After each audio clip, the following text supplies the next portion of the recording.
오늘 선임입니다. 오늘은 유마경 9번째 수업 시간입니다.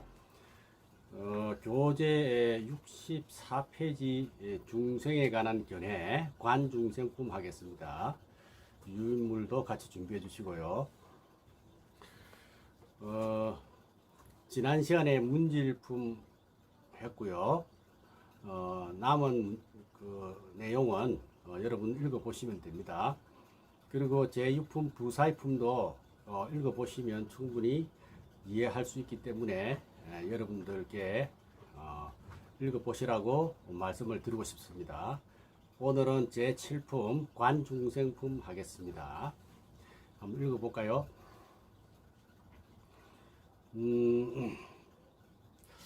먼저 그 앞에 그 부사의품 불가사의 해탈 법문은 보살의 경지에 올라가면은 다양한 신통력이 있다. 불가사의하다 하는 그런 내용을 이야기하고 있는 그런 내용이 바로 불가사의품이다. 이렇게 이해를 해 주시면 되겠습니다. 오늘은 제7품 관중생품. 우리가 아직은 깨닫지 못했기 때문에 중생이다 그러는데, 중생 그러면은 기본적으로 아직 깨닫지 못했다. 아직 깨닫지 못했다. 번뇌가 많다, 욕심이 많다, 탐진치, 그죠? 이렇게 이제 정의를 합니다. 그래, 유마경에서는 그러기 때문에 빨리 중생의 모습에서 벗어나서 수행을 통해서, 기도를 통해서 보살의 경지에, 다시 말하면 부처님의 단계로 빨리 올라가야 되겠다. 그게 이제 발심이죠, 물론. 그걸 한번 보겠습니다. 자, 읽어보면, 그때 문수보살이 유마일에게 물었다. 보살은 중생을 어떻게 봐야 합니까? 유마일이 대답하였다. 마치 요술사가 자기 요술을 부려 만든 헛개비 사람을 보듯이 보살도 중생을 보기를 그렇게 봐야 합니다. 중생은 아직까지 깨닫지 못한 상황이라서 항상 볼 때 위험하다, 좀 부족하다, 이렇게 이제 보라는 뜻으로 지금 이야기하는 것인데, 금강경에 범소유상 개시음왕 약견여상 비상 적견열애 이런 말이 있죠. 소유하고 있는 건 모두가 허망하다, 헛개비 같다, 또 여몽한 포영 여로 영여정 응장여시관 경을 우리가 다 배웠죠. 안 읽어본 것도 아니죠. 자, 중생이라는 것은 존재하는 모든 것들은 무아라는 말인데, 그런데 우리는 요술사가 만들어 놓은 마술을 진짜인 줄 알고 쫓아가잖아요. 그렇죠. 그래서 금강경에 말씀드린 것이 뭐냐? 한마디로 말하면 중생은 썩고 살고 있다. 빨리 중생이라는 꿈을 깨라. 현실을 직시하라. 이런 말이죠. 이렇게 우리는 꿈속에 헤매고 있다 하는 그런 이야기입니다.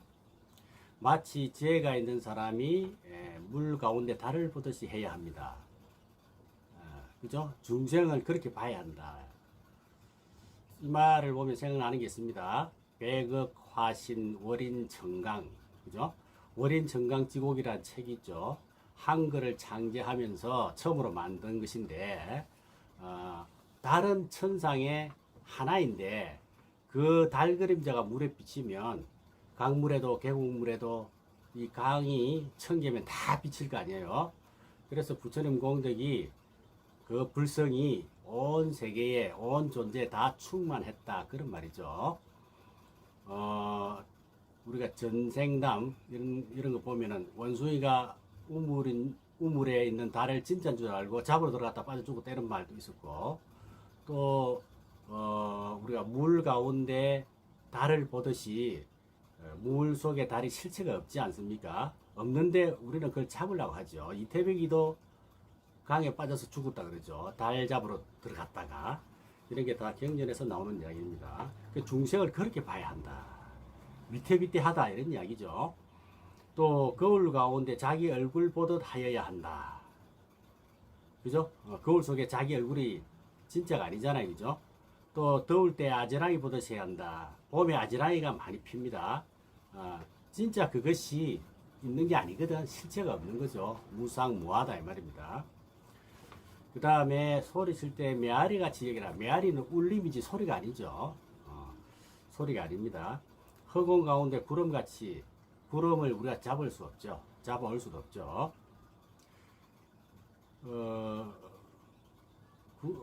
구름같이 얘기하며 물 위에 뜬 거품같이, 거품은 여몽함 포영할 때 포자 해당하죠. 수포, 물집, 그죠? 그것은 실체가 없다. 그 다음에 허공 가운데 구름같이 하야며 물속에 거품같이 하여야 되고, 그 다음 파초를 굳은 팽이처럼 견고하다고 여겨야 하며, 파초 이야기는 여러 번 했습니다. 그죠?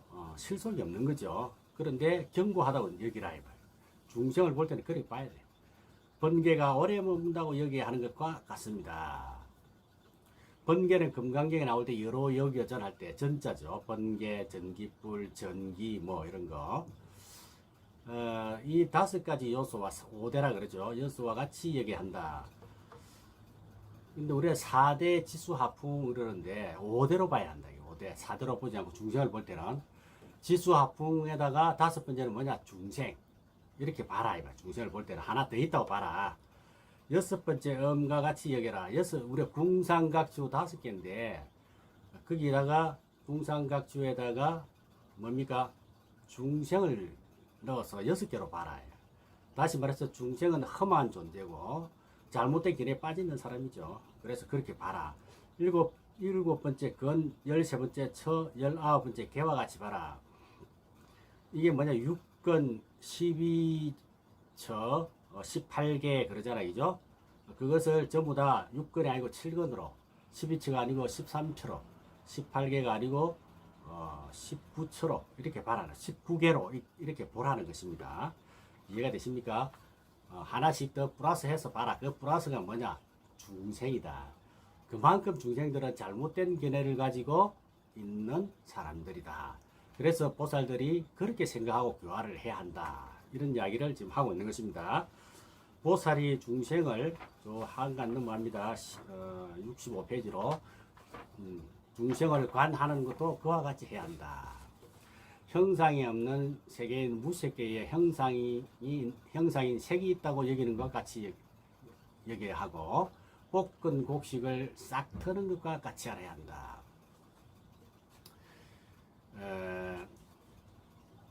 법구경에 나오는 법구비유품에 나오는 이야기예요. 어떤 사람이 초대를 받아서 갔는데 음식을 맛있게 해서 맛있게 먹었어. 그래서 그 음식을 가만히 보니까 볶은 깨를 넣어가지고 음식이 너무 맛있는 거야. 그래서 주인한테 물었죠. 어떻게 만들었나? 볶은 깨를 넣어서 만들었습니다. 그럼 나도 볶은 깨를 달라. 뭐 하려고 그럽니까? 이 깨를 가져가다 심으려고. 근데 이제 볶은 깨를 심어서 깨가 안 나죠. 안 납니다. 중생들이 어떻느냐? 결과만 보는 것이죠. 절에 오는 불자들이 무조건 부처님께 복만 달라 해라. 그렇게 기도해라. 이런 말도 한단 말이죠. 복을 지어야 돼. 수복작복이잖아요. 그죠? 유인물 2번 보십시오. 수복작복이야. 복을 닦는다. 복을 짓는다. 그죠? 복을 짓지 않고 어떻게 복이 오겠느냐. 우리가 항상 절에를 가더라도 봉사할 수 있는 마음을 가져야 되고, 또 준비를 딱 해서 와야 되고, 대만에는 그렇게 하잖아요. 그죠? 그래야 복을 짓는 것이다. 이런 이야기입니다. 그 다음에 이 몸의 공안이 지를 태당한 수다원에게 몸이란 잘못된 견해가 있다고 여겨야 하며, 다시는 생을 받지 않는 아나함이 어머니 태중에 뜬다는 것과 같이 여겨야 합니다. 금강경에 이제 나오죠. 수다원이 뭐냐? 예류라, 예류. 성윤의 지위에 일단 들어갔다. 유인물 3번 보시면 됩니다. 유인물 3번. 자, 유인물 3번을 보고 제가 설명드렸습니다. 자, 수다원, 사다함, 아나함, 아라한 있죠. 유인물 3번, 성문사과. 수다원은 성인의 예비자라 그래요. 그 다음 사다함은 일례라 해서 한 번 화를 냅니다. 한 번만 딱 화를 내요. 이제 화를 내는 것 가지고 제가 비유해서 설명을 드리는 겁니다. 아나함은 불례라 해서 화를 절대 내지를 않아요. 아라한도 화를 내지를 않는데 뭐가 다르냐? 아나함은 화를 내지는 않는데 티를 내지 않는 거죠. 내 마음속으로 화가 났어. 근데 티를 내지 않는 거예요. 티 안 내는 것도 상당히 좀 어렵죠. 그죠? 아라한은 멸도라 해서 화낼 일이 없어. 그런 이야기입니다. 그래서 보면 수다원향, 수다원과 사담향, 사다원과 이렇게 나오죠. 수다원을 향해서 가는 걸 수다원향, 그 다음 수다원에 도달하면 결과잖아요. 그죠? 수다원과 이렇게 해서 사향사과라 그러고 또 모두 합치면 8개니까 사쌍팔배라 이렇게요. 그 배자는 물이 배자거든요. 그래서 여기에 본문에는 뭐라고 나옵니까? 수다원에게 몸이란 잘못된 견해가 있다고 여겨라. 수다원 성인의 문에 들어섰는데도 잘못된 견해가 있다고 여겨라. 다시는 생일을 받지 않는 아나함, 그죠? 그런 아나함도 생사를 받는 거죠. 어머니 태중에 있다. 이거는 생사를 받는다는 거 아닙니까? 그렇게 여겨라 하는 것이죠. 또 욕심내고 성내고 어리석음의 세 가지 삼독을 떠난 아라한의 삼독과 아라한의 삼독과 같이 여겨야 합니다. 아라한은 뭐라 해서 화낼 일이 없다 그랬는데, 그죠? 세 가지 삼독을 완전히 떠난 아라한의 삼독과 같이 여겨야 한다. 욕심내고 성내는 마음이 끊어지고 파괴할 수 없는 무생법인을 얻은 보살에게 욕심내고 성내고 파괴함이 있다고 여겨야 한다. 그래서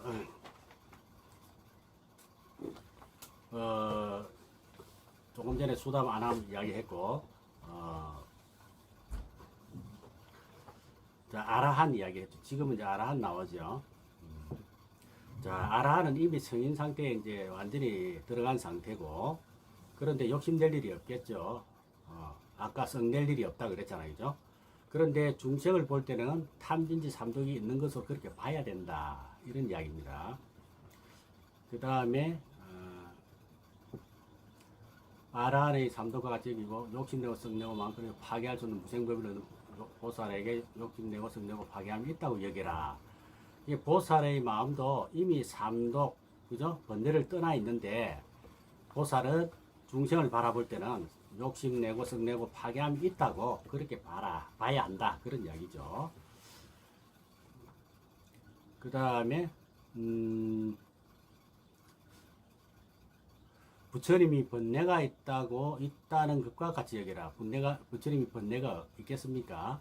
맹인이 빛깔을 본다 같이 여기라. 맹인이 빛을 보겠습니까? 호흡조차 끊어진 깊은 선정인 멸진정에 든 사람이 숨을 쉬고 있다는 것 같이 여기라. 있을 수 없는 일이죠. 그래서 이 말은 중생을 바라볼 때 그렇게 바라봐야 된다. 이런 이야기입니다.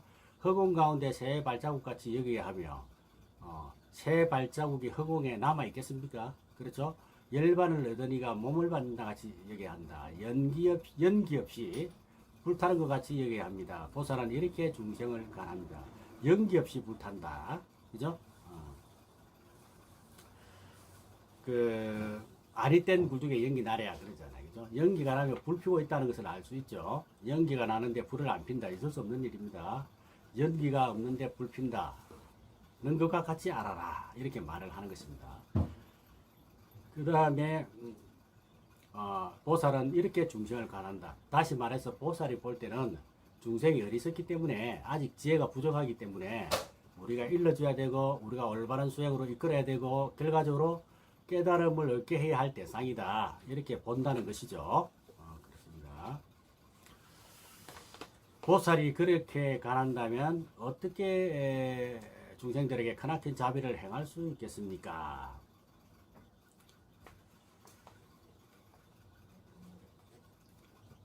자,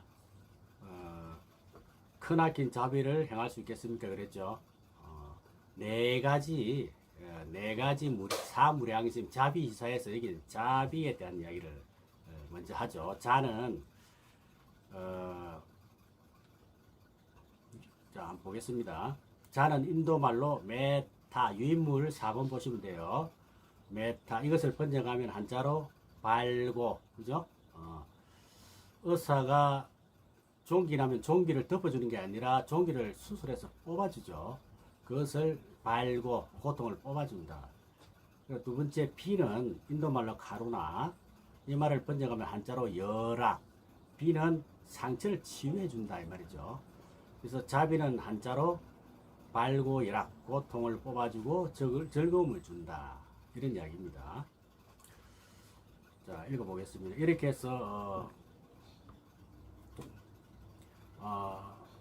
크나큰 자비를 행할 수 있겠습니까? 그 다음 유마일이 말했다.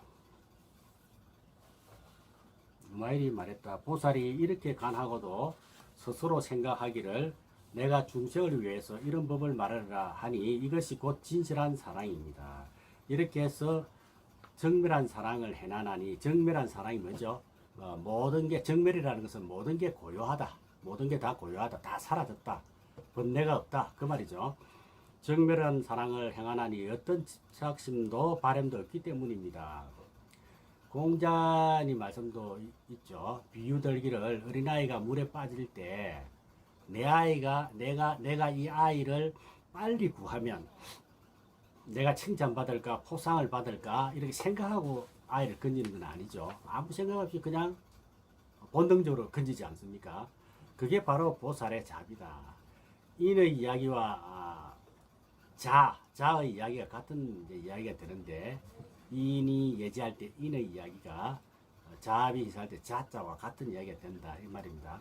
그래서 바램이나 집착이 없는 것, 그죠? 일단 빨리 중생을 빨리 구하고 보는 것이다. 이렇게 중생을 구제하는 마음을 갖는 것, 이게 대승보살의 마음입니다. 그렇죠?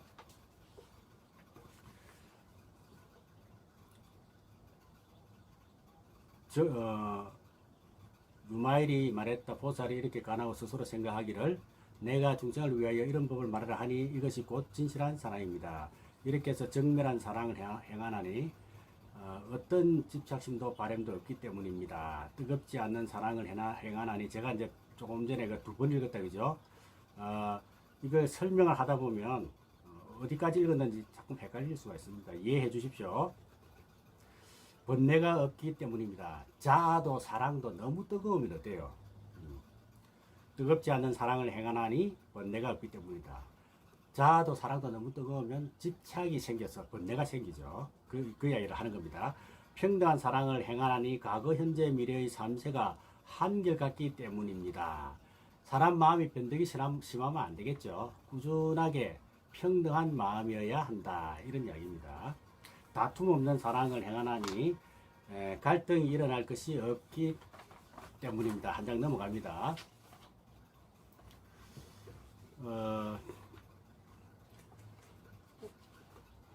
66페이지 폈죠. 66페이지 위에 부분은 좀 읽어보시고요.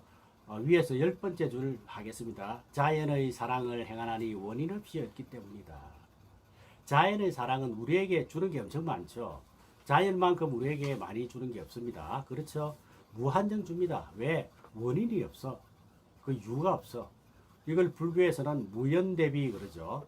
연자를 연고, 유, 까닭 이런 말인데, 까닭 없이 큰 자비를 주는 것을 무연대비라 그래요. 이것이 보살의 자에 해당한다 이 말입니다. 유인물 5번 참고하시면 됩니다. 그 다음에 보살의 사랑을 행하나니 평등하여 한맛이기 때문입니다. 비교할 데 없는 사랑을 행하나니 모든 것에 애착을 끊기 때문이다. 뭐냐면 크나 큰 연민의 사랑을 행하나니 대성으로 인도하기 때문입니다. 대성, 깨달음이 세계를 말하는 것이죠. 실정됨이 없는 사랑을 행하나니 공하여 무아임을 깨달았기 때문입니다. 상이 없다는 말이죠. 평등하다. 차별이 없다. 똑같기 때문에 너다 나다 차별이 없잖아요. 이걸 뭐라 하느냐? 동체 대비. 여러 번 이야기했죠. 내 몸뚱이처럼 생각하니까 실적 내는 게 없다. 이런 이야기입니다. 그 다음에 또 한번 볼까요?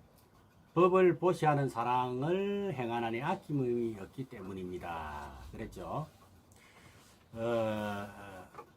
계행을 지니는 사랑을 행하나니 파괴한 일을 좋아하기 때문입니다.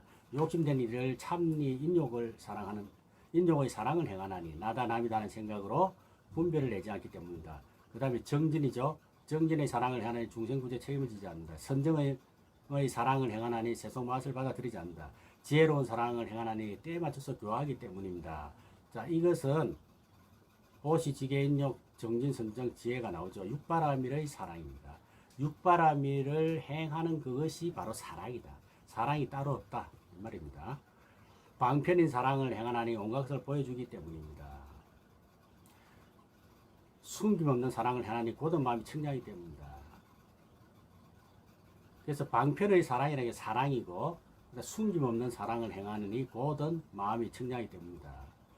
깊은 마음의 사랑을 행하니 잡된 행위 없기 때문이다. 속임이 없는 사랑을 행하니 거짓이 없기 때문입니다. 안락한 사랑을 행하니 부처님의 법락을 얻게 하기 때문입니다. 보살의 사랑은 이런 것입니다. 여기는 이제 사랑에 대한 이야기를 했습니다. 그죠? 그래서 자비희사할 때 자에 해당해요. 자에. 그렇죠? 사랑 자자에 해당합니다. 문수보살이 말했다. 어떤 것이 어여법력임이라 합니까? 어여핌, 비 해놨죠. 그죠? 비. 어여법력임이라 합니까? 유마일이 대답했다. 보살의 짓는 공덕을 모두 중생과 함께 더불어 하는 것입니다. 그래서 자비는 했습니다. 그 다음에 또 문수보살이 말하기를 보살이 크나큰 기쁨, 희죠, 희. 얻는다는 것은 무엇을 말하는 것입니까? 유마일이 대답했다. 이익되게 한 것이 있으면 기뻐하고 후회하지 않는 것입니다. 문수보살이 말했다. 어떤 것이 크게 버림입니까? 사죠. 유마일이 말했다. 지어놓은 복덕에 대해서 가보의 바람이 없어야 합니다. 이렇게 이제 쭉 이야기합니다. 자비사에서 자는 보살은 항상 불교를 모르는 사람이나 불교를 비방하는 사람이나 또 관심 없는 사람들에게 끊임없이 알게 모르게 영향을 주는 것 이것이 법보시라 그러죠. 이게 자의 마음이다. 두 번째 비죠. 비는 유인물 4번도 참고하십시오. 비는 인도말로 가르나 한자로는 열악이라 그래요. 즐거움을 주는 것. 그래서 자비는 발고 열악이라고 여러 번 이야기했죠. 자는 카르나. 천수계도 그게 나오죠. 카르나는 말이. 마카로니 가야 할 때 가로니 그게 카르나입니다. 자, 그 다음에 또 뭐죠?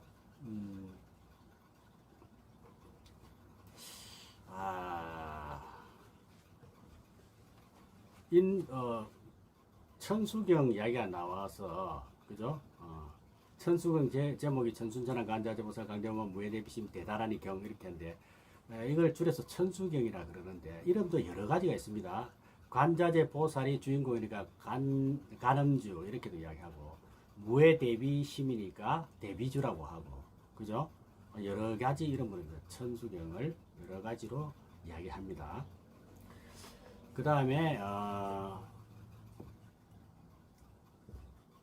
자기가 공덕 등등을 나눠주는 것, 공유하는 것, 함께하는 것 이게 바로 비의 마음이겠죠. 그다음 희의 마음은 기뻐할 희자죠. 자비하고 또 하나는 희사인데 희사하실 때 억지로 하는 게 아니고 즐거운 마음으로 해야 그게 맞는 것이죠. 유물 7번 보시면 됩니다. 그래서 결혼할 때 베개나 이불 보면 이 희자 두 개를 붙여놨어요. 이제 한자로 희자를 두 개 붙여놨는데 제가 카톡에 올려놨겠습니다. 그래서 희사한다 할 때 기쁜 마음으로 즐거운 마음으로 주는 겁니다. 그렇죠? 그 다음에 사는 버릴 사자죠. 비우는 것. 마음에 남겨두지 않는 것. 사는 베풀어 주고 나서 마음에 남겨두면 안 된다. 주었으면 소위 무주상보시라 그랬죠. 탁 비워버려야 된다. 이런 이야기입니다. 크게 버림이라고 합니까? 유마일이 말했다. 지어놓은 복덕에 대하여 가보를 바람이 없이 해야 된다. 조금 전에도 이야기했죠. 그죠? 그 유명한 일화가 있습니다. 달마대사하고 양무제 이야기가 유명하죠. 공덕이 얼마나 됩니까? 불사를 많이 했어. 양무제가. 양나라 임금이. 그러니까 달마대사가 한마디로 별무 그래서 공덕이 없다. 양무제가 삐져가 돌아서 버리죠. 달마스님이 인연이 아직 안 됐구나 생각하고서 소림으로 갑니다. 면벽 9년을 했다는 얘기 다 아시죠? 그래서 달마스님이 하는 이야기가 상을 내서 한 공덕은 공덕이 아니다. 상을 내지 마라. 그 말이거든. 그죠? 그 다음 또 읽겠습니다. 문수는 또 물었다. 나고 죽는 것이 두려운 것이니 생사에 두려움이 생기면 보살은 무엇에 의지해야 합니까? 여러분 죽는 게 두렵죠. 그죠? 사는 것도 두려울 때가 있는데 죽는 게 얼마나 두려워요. 특히 태어날 때 보면은 아기가 서럽게 울잖아요. 아프게 웁니다.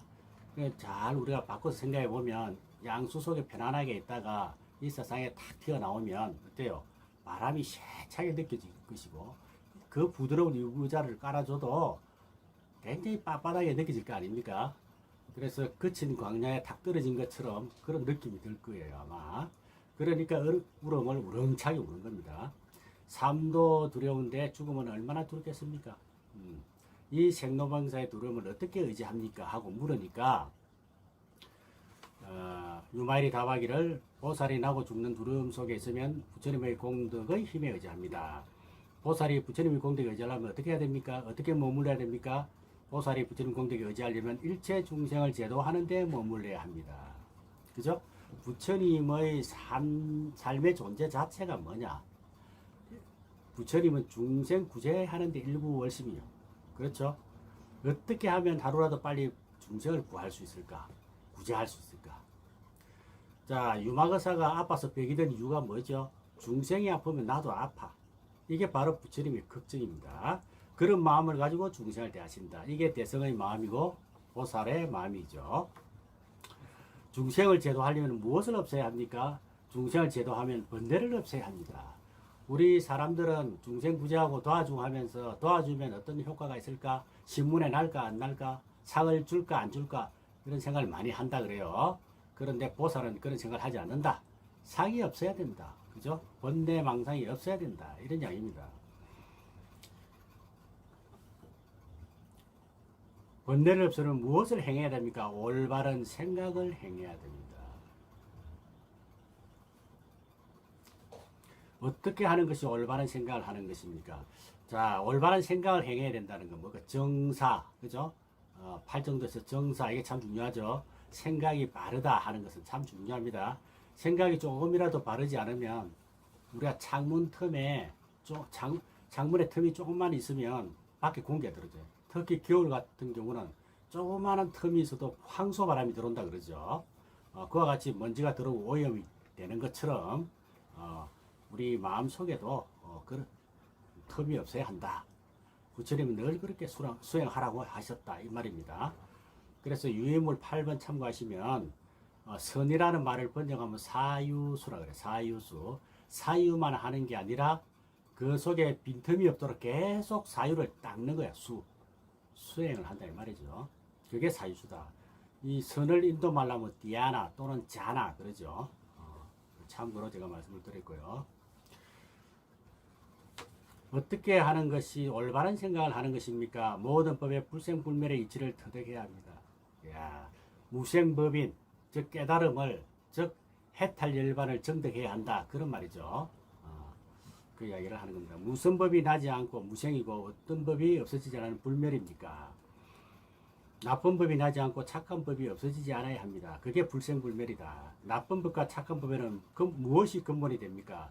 몸이 근본이 됩니다. 바꿔 생각하면 좋은 건 나쁜 것이 다 나로부터 나오잖아요. 그죠? 내 몸으로부터 나온다. 이런 이야기입니다. 자, 마지막 68페이지 한번 펴볼까요? 몸에는 무엇이 근본입니까? 탐욕이 근본입니다. 여러분 추우면 자꾸 옷을 입혀달라 그러잖아요. 세수 안 하면 세수해달라고, 더우면 옷 벗어달라 그러고, 그죠? 화장해달라 그러고, 맛있는 거 먹여달라 그러고. 그래서 모든 게 탐욕이다. 몸의 근본 번뇌는 모든 번뇌의 근본은 이것이다. 이것이 근본이다. 이런 이야기입니다. 탐욕에는 무엇이 근본입니까? 허망한 분별이 근본이 됩니다. 허망한 분별은 무엇이 근본이 됩니까? 전도된 망상이 근본이 됩니다. 전도된 망상, 반야심경의 전도몽상 또는 전도망상 이런 말이 나오죠. 이것이 바로 근본이다. 전도된 망상은 무엇이 근본이 됩니까? 머무를 바 없는 것이 근본이 됩니다. 알고 보면 전도몽상도 근원이 있죠. 전도망상도 근원이 있습니다. 무주고 무상이잖아요. 그죠?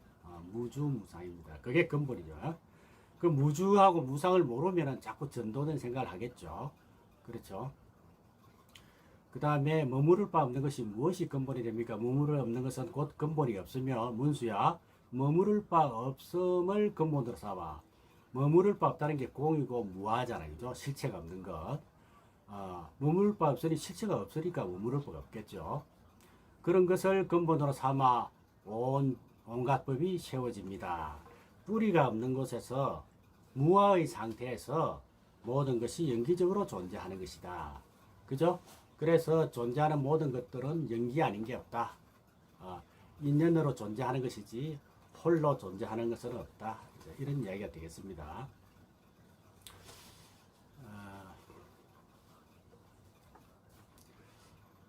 오늘 거기까지만 하겠습니다. 그때 유말이 하늘 아신 다음 시간에 하겠습니다. 여러분 수고 많이 하셨습니다. 오늘 날도 좋지 않은데 이렇게 열심히 공부해 주셔서 감사하다는 말씀을 드립니다. 여러분 성불하십시오.